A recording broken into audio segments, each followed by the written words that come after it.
Buti na lang nandyan yung tila sa kanyang noo. Kaya nga nagtaka ako kung sino talaga yung nagbigay. Sa isip ko baka si Lulu Ambo. Ah, ano yun? Murag duha na kapagtulo. Kapurot man oh. So yun, isang mapagpalang gabi sa inyong lahat mga tol.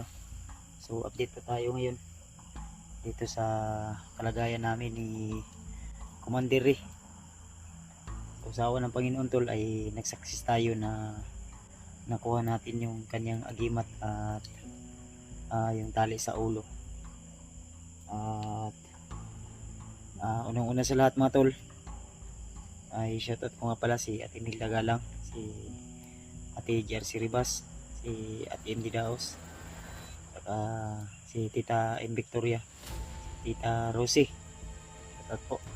At sa lahat ng hunter na mga kasama natin, lalo na kay Remart, kay Julio, kay Dib, at kay Pidot. So nabalitaan natin tol na si EG ay na-hypnotize ni Bagno, at yung vlogger na nakita ni Commander ay isa yun sa kasama ng mga kasama natin na si si Binji. So yun po yung vlogger na nakita niya, binalikan namin. Time na yun ay wala na kaming nakita doon kasi yung sabi niya, kinausap ko siya na maayos, ay dinala raw yun ng mga bandido, marami daw. Kaya ito pinalit ko kay Bradley yung kanyang yung kanyang tali sa ulo ay puti. So ang tali na yan, baka magtaka po kayo kung saan ko kinuha. So bali habang natutulog pa ako tol ay nanaginip ako. Pagising ko ay nasa kamay ko na yan. Kaya nagtaka ako kung ano pong ibig sabihin nito. Kaya kinuha ko yung bandana sa niya, sa ulo, saka yung pintas ni Bradley. Ayan, natulog siya. Kanina pa yan natutulog. Anong oras na ngayon? Mag alas 8 na ng gabi. So di pa rin ako kumpiyansa, kaya tinali ko pa rin yung pero hindi na sa likod kasi baka kaidurin na naman tayo nito. So yung nakausap ko sa kanina ay hindi naman masyado yung boses niya, pabalik-balik, iba-iba, normal, minsan yung parang galit ba. Kaya anuhin natin to, ipag-pray natin na tuluyan ng gagaling to si Bradley o si Commander para sa kanyang mag-ina, asawa at anak na hawak ngayon ni Commander Bagnot. Naawa din ako sa kanyang sitwasyon tol, no? Lahat naman ng tao ay may mga pagkakamali na kailangan din natin patawarin. So ito si Bradley. So pasensya na po kayo tol kung ngayon lang po kami nakapag-upload. Gawa ng malakas po talaga yung ulan. At sana po ay gabayan tayo ng ating Panginoon. Giniginaw to kanina, parang may lag na to si Bradley. Siguro sa siguro yung pagkuha ko ng kanyang agimat. Naimatay siya nung kinuha ko yung kanyang agimat. Ang problema, yung bato hindi pa nasuka. Kasi yung gamot na sa hypnotize mga tol, nandun ka Remart. Hanggang ngayon ay hindi pa natin na si Remart, hindi pa natin na tagpuan. Kaya ngayon pakisabi po tol kay Remart at saka kay Julio, lalo na kila Dib at Pidot, kung saan man sila ngayon tol ay sana nasa safety po sila nakalagayan ngayon. Kasi yung last time na nakita ko yung video nila ay parang naengkwentro nila si AG. So sana tol ay magtagumpay po kami sa aming misyon.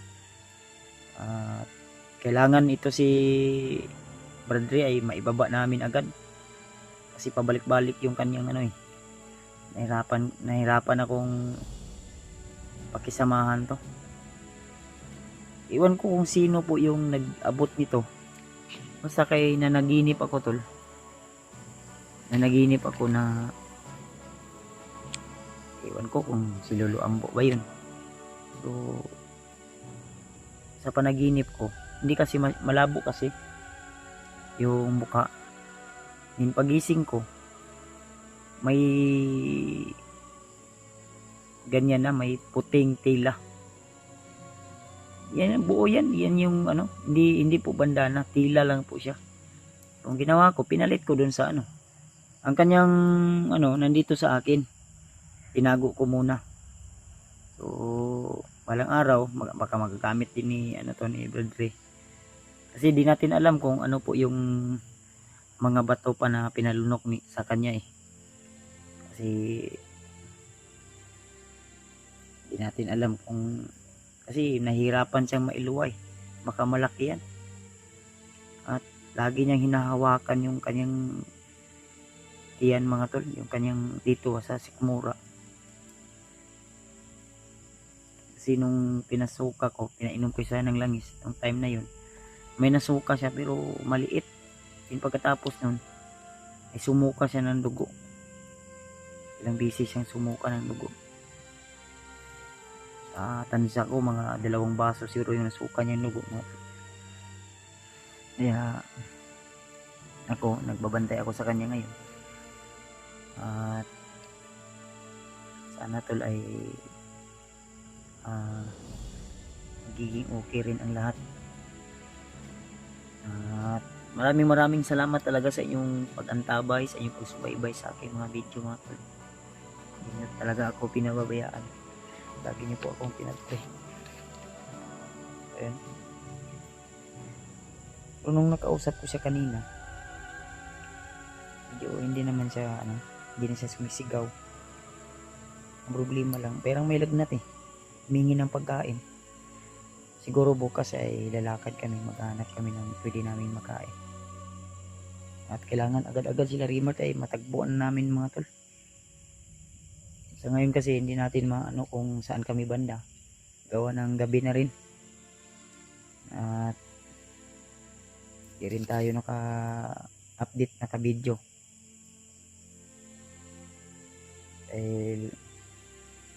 Yun nga, malakas yung ulan.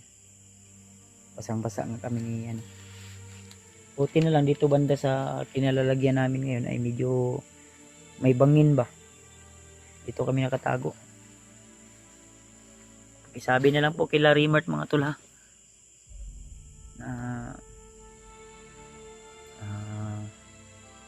Nandito po kami baka makakita sila ng mga may saging.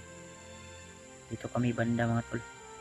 Pero bukas siguro pag umaga na magsisend kami ng location kila Rimart. Dahil nakita namin sa mga video nila Rimart ay marami ding kalaban na nakaharang sa kanila kaya nahirapan silang at hindi naman pwede na hindi kami lilipat dahil yung area na ito ay talagang alerto yung mga tao na nakabantay dito, lalo na yung mga bandido. Kaya may mga naririnig kaming boses ng aso. Hindi namin alam kung saan banda yan kasi dito kami nakatago kami. At minsan may naririnig kami mga parang sasakyan. Pero kanina nung nadaanan namin may kubo sa hindi kalayuan dito, may kubo pero wala namang tao. Kaya ang sabi ko sa kay Bradley na basta huwag ka lang sisigaw, pahinga ka, palakas ka.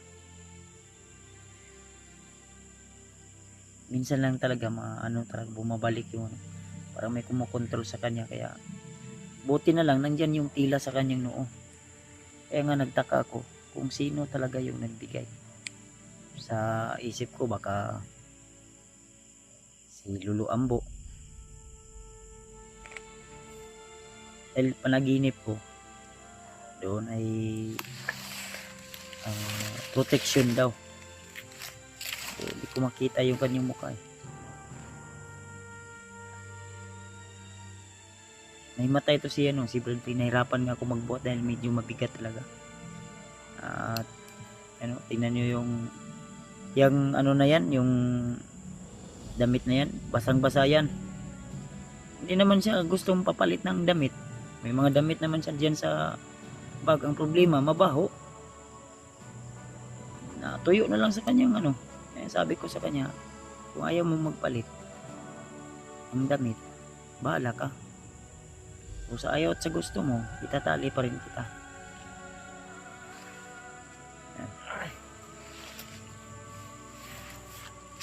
And ito lang po yung munang update namin dito ngayon.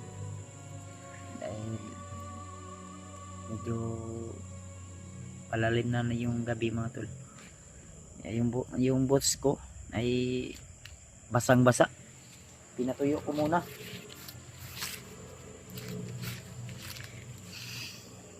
Tol, may mga naririnig akong iwan ko kung saan banda yan, highway ba yan o kasi may mga boses ng motor. Uy, saan naman po na? Ha? Sakit lang yan po. Sakit? Tayo mo ng gikon ba?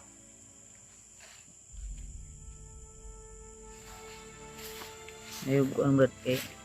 Para na siya mo. Sakit mo kiyan? Masuka ka, pasuka. No? Yan ulit. Salig. Siya man yung gahi dari oh. Burag bato ni ba? Tidot? Tidot na ba? Masakit daw ito, hawakan. Unang bato brad ba? Brad. Sa'yo mong paminaw. Init kay ka oh? Init kay ka ba? Init kay ka ba? Ibalik mo yung gimat ko, brad. Hindi pwede. Ibabalik ko yun. Babalik ka sa dati. Kalaban mo ako. Sobrang sakit lang dyan ko, brad. Pag wala yun lang sa akin. May anak may puti na. Protection mo yan. Salamat ka, may protection ka dyan. Depensa mo yan. Kira ka? Ha? Layo pa ta sa Brad, sa bayan Brad. Malayo pa ta sa bayan. Ang pag-asa lang natin ito si Rimart, yung kapatid ko. Pag mo na yung gamot niya. Hindi basta-basta kasi yung nagamot Brad.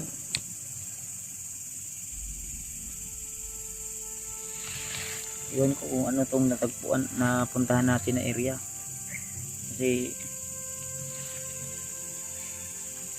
pero laban lang Brad ha. Unsa man sakit yung kayo? Sakit ba kayo Brad? Laban lang. Hindi ako makatulog ng ayos, brad. Sige lang kay karon relax ta. Ugma. Mukuan ta ugma mo ngita tag kuan, makita tag taraw nga makaon na to. Lagi. Ay kabala ka. Ampo lang yun. Walo naman ka mampo siguro. Ano bang ginawa mo sa akin, brad? Ay nagpangutan na. Nararamdaman ko, brad. Parang bumabalik na yung dati kong isipan, brad. Bilang, laban lang.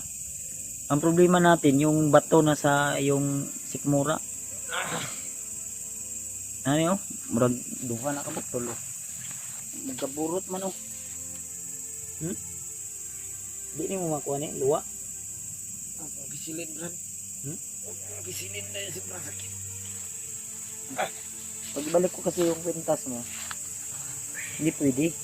Dahil mapapahamak eh. Babalik ko lang yun sa'yo pag ano, pag nahugasan ko. Kailangan pa yun ng ano eh. Mahabang ritual. Ulan na po to. Pero pag binalik mo yung pintas ko Brad, mawawala yung sakit natin ko Brad. Itiisin mo lang muna yan. Ha? Mawala-wala na bang ka? Ha? Mawala na? Sige lang. Minsan mawawala. Kasi panuhot ra na nga gusto ni mo iutot. Ha? Sige, utot na ba dawi? Sumani, didapit be. Sumani. Mula mag, saan eh? Mo siguro yung agimat tre? Dili. Sumani tre? Ha? Ugat. Ugat. Ugat nga. Ugat nga lami. Ugat nga lami. Katilaw na ka na, wala pa. Eh, saan ugat na ni?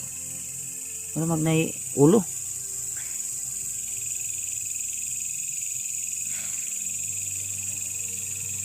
Relax na.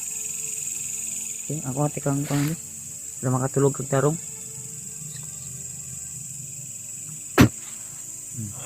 Tugsa. Para makapahinga ka ng maayos.